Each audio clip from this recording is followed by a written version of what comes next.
It's no secret that good games made by people who care sell, and today this is no exception. Released by Sucker Punch Productions back in July of 2020, creators of both the Sly Cooper series and the Infamous games, this was their first step into historical fiction with one of the last games released for the PS4. Ghost of Tsushima, the story of Jin Sakai, a samurai who must break his code of honor and tactics to adapt to an enemy who is ruthless, cunning, and unforgiving in their own right. This game has been praised for many things: music, graphics, the game world, and of course the story. And today we'll go over all of that, with the game now released on Steam in 2024 with all of its DLC and even a multiplayer mode. Though those two things won't be covered in this review, I'll be going over the game as it was released back in 2020. So for now, let's dive in and see what makes this game so amazing. Ghost started development back in 2014, after the release of Infamous First Light. The studio worked with Japan Studio, and even visited the island of Tsushima to ensure it was accurately portrayed in the game, even if it isn't a one-to-one representation of it. The game itself is heavily inspired by Akira Kurosawa, even having a mode named for him as a visual filter in the series Usagi Yojimbo by Stan Sakai. Wonder where the name came from. Also inspired by Kurosawa as well. This is first and foremost a samurai story and not a shinobi one, not until near the end of the game. From cinematography, design, the story, the emphasis on katanas, this is less than an Assassin's Creed in Japan and more of a Kurosawa-inspired movie that happens to be a video game.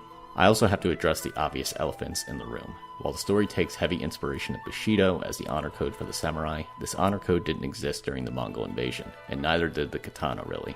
The katana that we see in-game was developed because of the Mongol boiled armor. Also, the armor designs are more in line with the modern or late period samurai, rather than the time period accurate armor. But these things aside, this game fulfills that samurai story that we've been missing for a long time.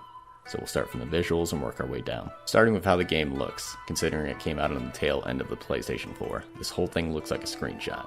Even when looking around and taking in the scenery from the forest floor, fields of flower, and even the top of the cliff. The visual fidelity is top notch. Sucker Punch used an in-house engine that clearly pushed the limits of what the PlayStation could run, and it shows. And while the PS4 screams in pain at the visual fidelity here, the PC, at least with decent specs, can handle it pretty well. From battle scenes to just a casual walk through the Golden Woods, the weather effects of rainstorms to distant thunderclouds. Even a horse ride across the island can be just as mesmerizing. The environment here steals the show for the most part, given the smaller setting. Standouts, though, are the focus on the duels throughout the game. All of them have a cinematic backdrop to help them emphasize the duel itself. One of which happens in a field of lavender flowers with a storm in the background, and one which I won't say anything about, which has one of the best backdrops of the entire game. It's also emphasized heavily during the haiku composing as well. A hidden respite. Gently cleansing, stand refreshed. A new beginning.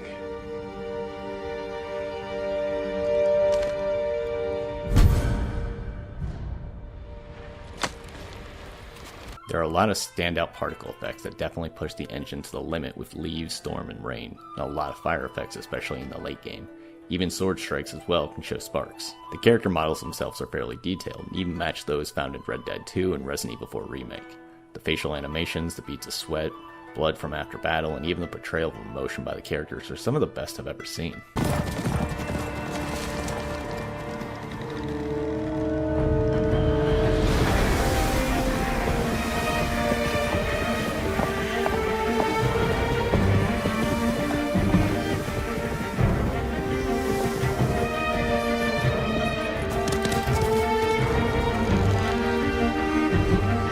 Composed by Ilan Eshikiri and Shigeru Umebashi, the two spent over 18 months working on the soundtrack that defined the game. Following the Japanese culture and Eshikiri's words, he used sakubashi, biwa, taiko drums, and a whole load of percussion, koto, the shamisen, and plenty of chanting to create something downright magical.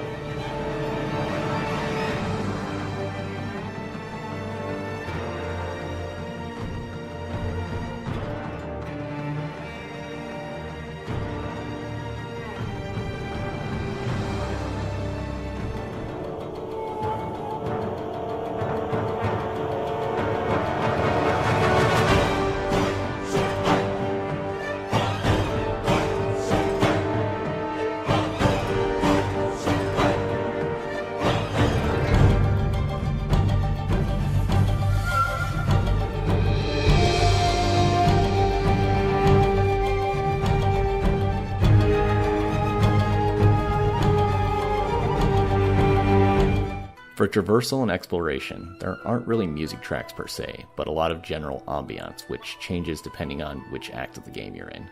The first act being more ethereal, while the third being a mix of somber and determination, along with the nature sounds that accompany you along the way. The meat and potatoes, of course, is the gameplay, which the island of Tsushima has plenty for you to do while you're slaughtering the Mongol horde.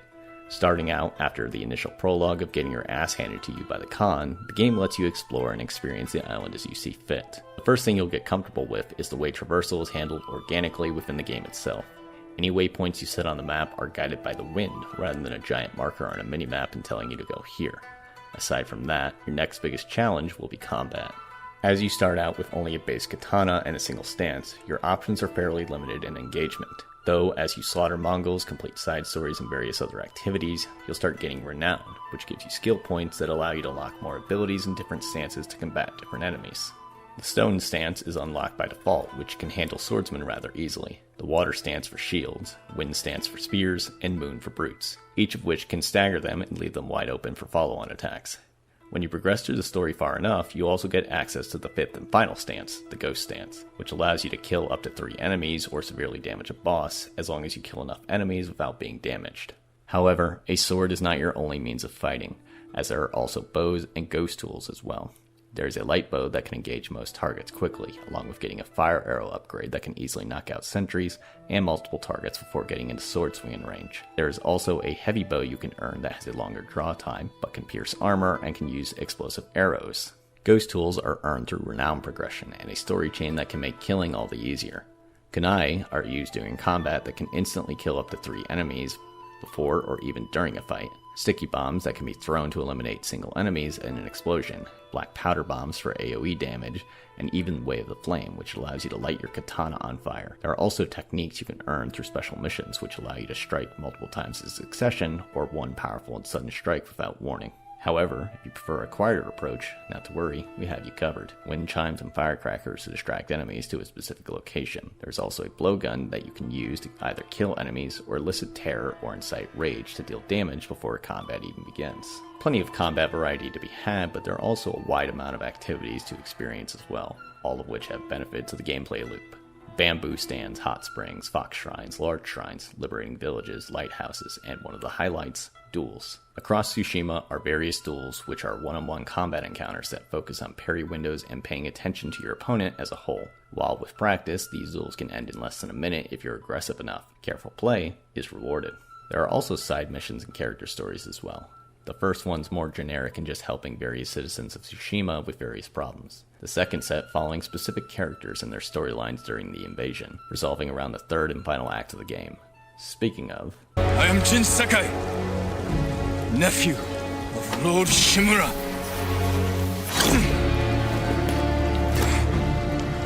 I have come to avenge his honor.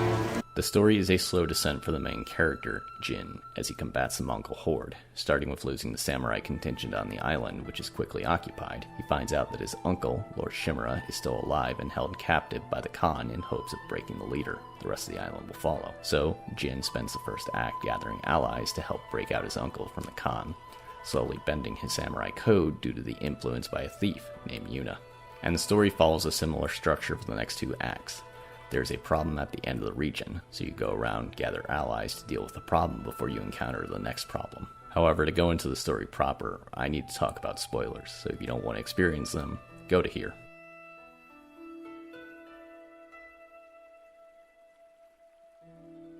Once you gather your allies to rescue your uncle, you soon find out one of your allies, a Ronin named Ryuzo, sells you out for food for his company of mercenaries. And while you rescue your uncle, Ronin become an enemy in the next region. Uncle knows about your wanton disregard for the samurai code and tells you no more. But you know those Mongols aren't going to slaughter themselves. After gathering enough of a small army, reclaiming the family armor, and unlocking the ghost stance, you're ready to take back the castle for your uncle. Though before that happens, your blacksmith buddy Taka, the brother of the thief who rescued you, gets captured along with you. And well, things don't go so hot. Your friend died for you. With Taka's death, Jin's hatred of the Mongol only grows further. Then the raid on the castle, which goes relatively well until an attempt on the main fortress lose more than enough samurai to have Jin lose it. I trained you to fight with honor. Honor died on the beach. The Khan deserves to suffer. You are ruled by your emotion. I sacrificed everything I knew to save our people. I gave them hope. You did nothing! Under the cover of night, he sneaks into the castle and poisons the entire camp of Mongols with wolfbane, a neat little recipe from his family's maid, Nan. Regardless, it works like a charm, and Ryuzo just happens to be there to collect Jin's head. However, your uncle doesn't exactly approve, and tries one last time to cast the blame to Yuna, while offering Jin a way out by becoming his son by name. Refusing, he's imprisoned, but is let out by a merchant befriended earlier in the story. Escaping north, he finds Yuna and the others who have one last chance to stop the Khan from bringing wolfsbane to the mainland. When you confront the Khan for the last time, it starts like it began. A duel between two warriors, but then it transitions to a ship. Here you get to fight the Khan on your own terms, with all of the abilities of the Ghost at your disposal. With few clean strikes, the Khan is dead. His plan for invasion of the mainland halted. Only remnants of his Mongols remain on Tsushima, but there's still one last issue to address. You and your uncle, reuniting for one more day together, arrive at the place where Jin's father was buried, as an ultimatum is placed upon Jin. Shimura is ordered to kill Jin to end the Sekai line once and for all by the Shogun, and with that, the two prepare a final haiku between them before the last duel of the game commences. Hands that shape the world.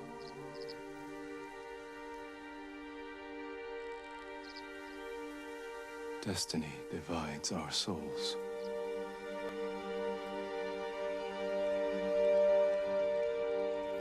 This is where we part.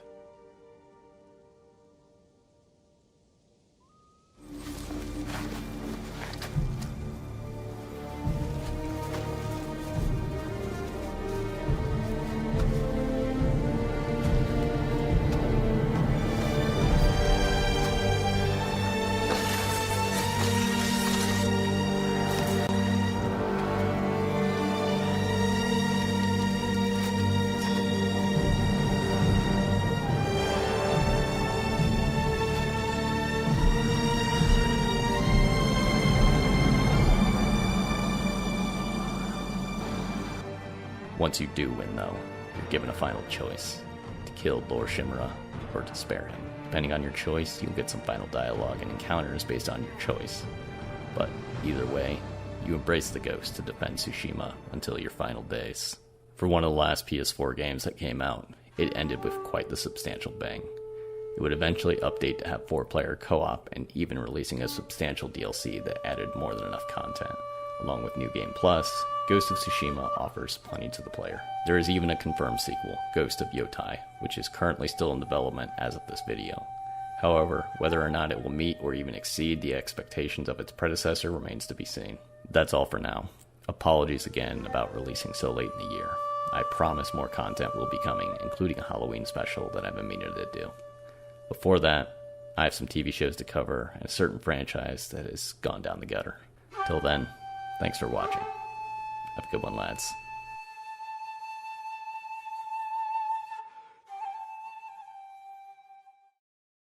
Invaders! Look at your general! Run! This will be your fate!